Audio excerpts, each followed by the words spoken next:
지금 태어났더라면 의대를 못 갔을 거예요. 애들 얼굴을 한 달에 한 번씩 가서 보나? 박사를 하겠다고 하니까 집사람이 하고 싶으면 그리고 나서 후회를 많이 했죠. 아, 이걸 왜 했나.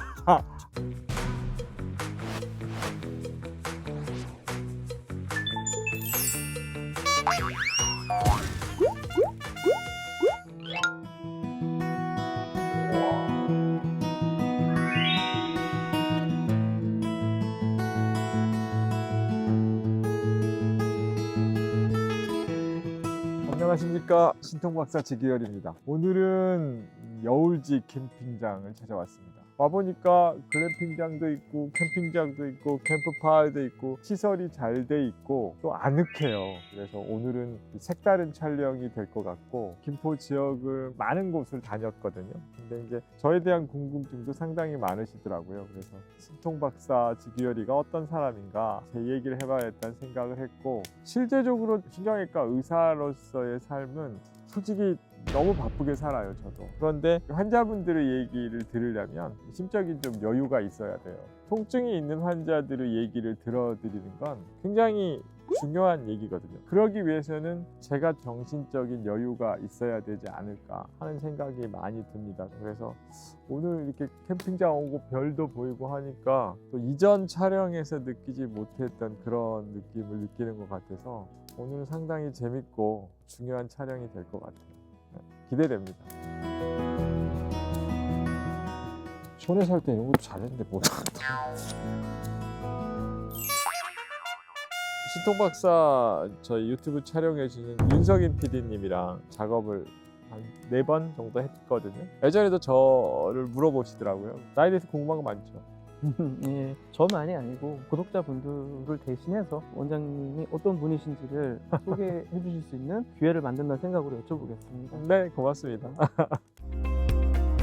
소년 지교율은 어땠을까 궁금하거든요. 네, 제목이 굉장히 거창한데 저는 초등학교나 중학교 때는 많이 놀았어요. 그래도 공부는 꽤 열심히 했어요. 집에서 맞이였기 때문에 책임감은 굉장히 강했고, 고등학교 정도 가게 되면 자기가 무슨 일을 해야 될 것인가에 대한 고민이 많이 오는 건 사실인데, 가장 저한테 영향을 미쳤고 했던 것은 저희 할머님이셨어요. 많이 좀 불편하시고 아프셨어요.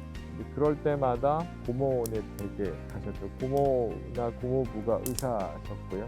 할머님을 모시고 가는 역할을 제가 큰손집이가 많이 했었죠. 거기 가보면 항상 흰 가운을 입고 환자들 진료하고 있던 저희 고모의 모습이 저는 굉장히 그게 좋게 보였었어요. 그래서 저는 고모한테 가장 영향을 많이 받았어요. 그 덕분에 의사가 됐죠. 생각해보면 지금 태어났더라면 의대는 못 갔을 거예요. 왜냐하면 지금은 정말 우수한 친구들이 가거든요. 그런데 우리 때는 그렇게 우수한 친구들이 가진 않았어요. 물론 이제 공부를 잘해야 가는 건 사실이었는데 지금처럼 막 학교에서 한 사람이 가거나 그 정도는 아니었어요. 그래도 공부는 꽤 열심히 했어요.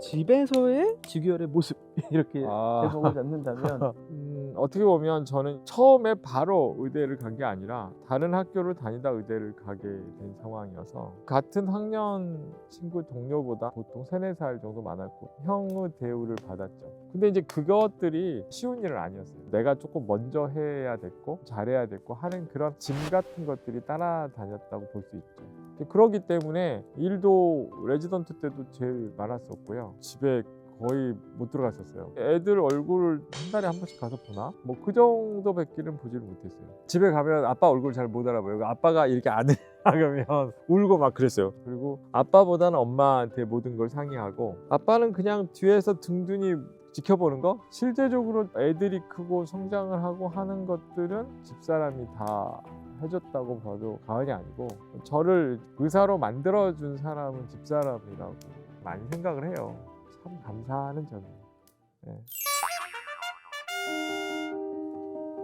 전문의 자격증에서 멈추지 않으시고 이제 박사학위까지 따신 이유가 대부분 박사를 한다는 건 학교에 남아서 교수나 교원이 되는 경우가 많거든요. 그리고 박사의 과정이 굉장히 힘들어요. 솔직히 저희 집도 뭐 그렇게 여유가 있거나 그런 상태는 아니었는데 박사를 하겠다고 하니까 집사람이 그러더라고요. 한번 하는 건데 하고 싶으면. 그리고 나서 후회를 많이 했죠. 아, 이걸 왜 했나 하는 생각도 많이 했고 심사나 과정도 좀 길었고 좀 힘들긴 했지만 또 집사람한테 한 약속도 있고 좀 우연찮게 결정된 것도 많아요. 일상이 막 돌아가는 내용에서 대학원에서 서류가 오고 교수님이 이거 하라고 하는 순간에 결정이 되는 건데 이제 그렇게 결정을 하니까 후회되는 생각도 있고 그러죠. 그래도 이제 마치고 나면 내가 이걸 좀 하기를 잘했구나. 또 거기서 얻은 것도 솔직히 많이 있고 그래서 그렇게 해서 하게 됐어요.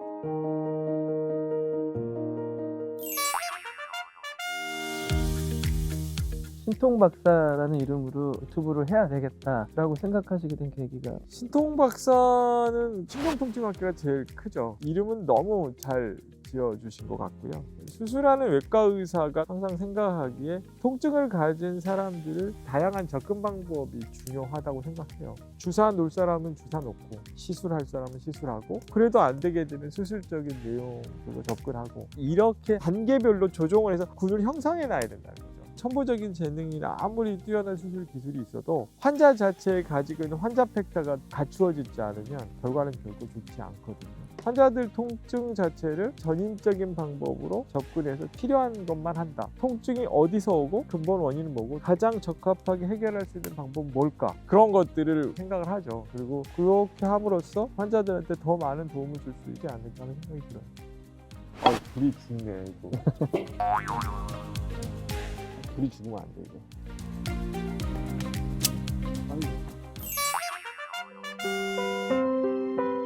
기억에 남는 환자분이 계실까요? 제일 기억에 남는 환자분들은 수술을 처음 한 할머니가 계시는데 시장에서 노점상 하시는 분이에요. 허리가 너무 아파서 걷지를 못해서 오시는데 수술비가 없는 거예요. 수술비가 없는 상황에서 병원에 지원도 해주고 동사무소 후원도 있고 수술을 하게 됐어요. 그리고 나서 편지 봉투에다가 의사 선생님 고맙습니다 편지를 쓰시고 그때 돈으로 2만 원인가? 그걸 갖다 주세요. 근데 이제 그 돈은 내가 못 쓰겠더라고요. 지금도 그 돈을 가지고 있어요.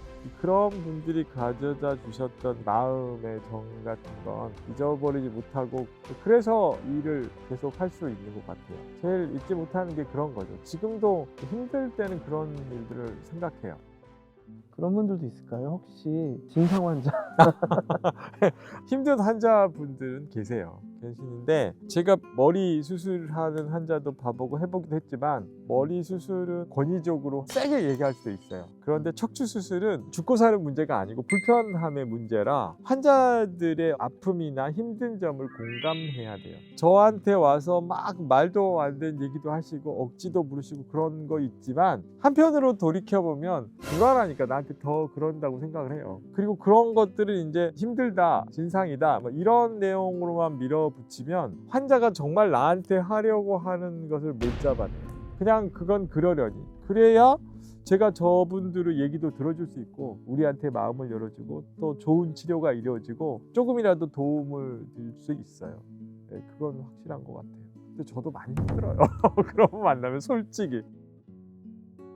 이 환자분들께 어려운 말씀, 그러니까 안 좋은 얘기를 들어야 될 상황이 있잖아요. 네네. 그런 얘기를 말씀하시기 전에 마음은 어떠세요? 그런 건 그냥 질질 시간을 끌진 않아요. 정확한 팩트를 빨리 전달하려고 해요. 다만 항상 환자는 희망의 끈을 놓지 않으려고 해요. 이런 상황에서도 절대 희망을 잃지 말고 끝까지 붙잡고 갈 수 있는 동아줄을 주면서 얘기해 줘야 된다는 거. 어떤 상황이라도 가능성에 대한 도전을 하고 환자분과 내가 어떤 일을 해야 된다는 걸 같이 고민해 보자 하는 식으로 얘기를 하죠. 그렇게 되면 같이 손잡고 앞으로 가져요. 그런 것들이 굉장히 중요할 것 같아요.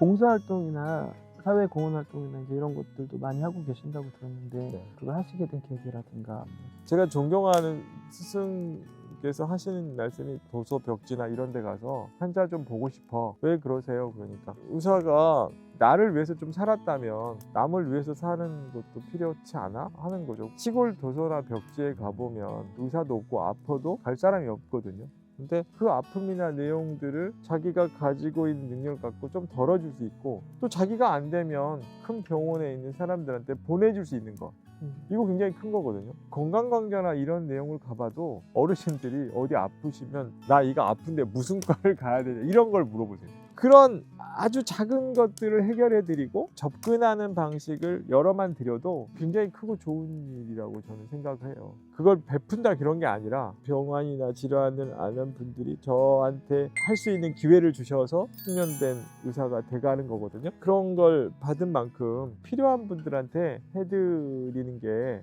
맞다고 저는 생각해요. 병원을 알리고 뭐 이런 거보다 거기에 뜻이 있는 사람들끼리 진심으로 남을 조금 도와주고 그분들이 즐겁고 행복할 수 있다면 그게 굉장히 기쁘고 좋은 일 아닐까요? 그래야 또 나중에 행운도 오겠죠.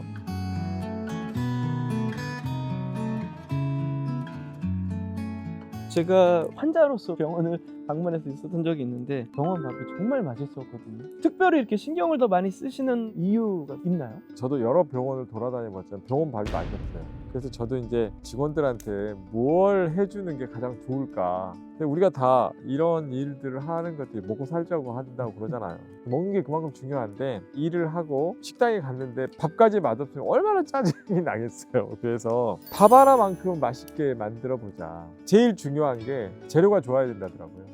그래서 제일 좋은 걸로 놓으라 그랬어요. 그리고 식당 이모님들 복지나 이런 것들 제일 좋게 해드리고 직원들 생일날 음식 챙겨주고 그게 활성화되고 딱 굳어진 것 같아요. 하루 가장 즐거운 시간이 밥 먹는 시간이었으면 좋겠다. 그런 생각은 있었어요. 그리고 60억 인구 중에 연세하나병원이라는 공간에 모여서 하루를 살아가고 같이 밥을 먹고 아침에 왔다가 저녁에 빠이빠이 헤어지잖아요. 이게 제가 볼 때는 엄청난 인연이라고 생각해요. 그 인연이 계속돼서 그분들을 이해하고 그들과 소통하고 하는 것들이 좋은 병원으로 가는 가장 중요한 화두지 않을까 하는 생각이 들어요. 역시 제일 중요한 건 사람이에요. 되게 저랑도 좋은 인연이라고 생각해요. 잊을 수 없는 인연이죠. 같이 사진 찍어 했다니까 우리가 2년 전인가 그런데 그 시간이 지나가고 또 우리가 만나서 이렇게 찍을 줄 우리 되게 알았어요. 사람이 인연이 있는 사람은 절대 안 헤어진다니까. 그렇게 좋게 말씀해 주시니까 어떻게 손이라도 한번 잡아야 될 것 같고. 그렇다. 떨렸어요. 너무 이렇게 자연스럽게 잘하시는데? 난 노력 많이 하고 왔다니까 오늘.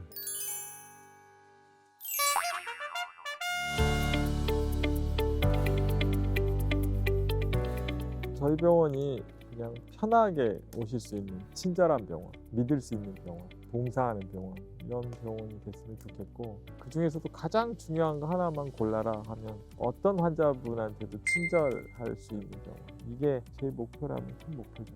네. 고생하셨습니다. 고생하셨습니다. 감사합니다.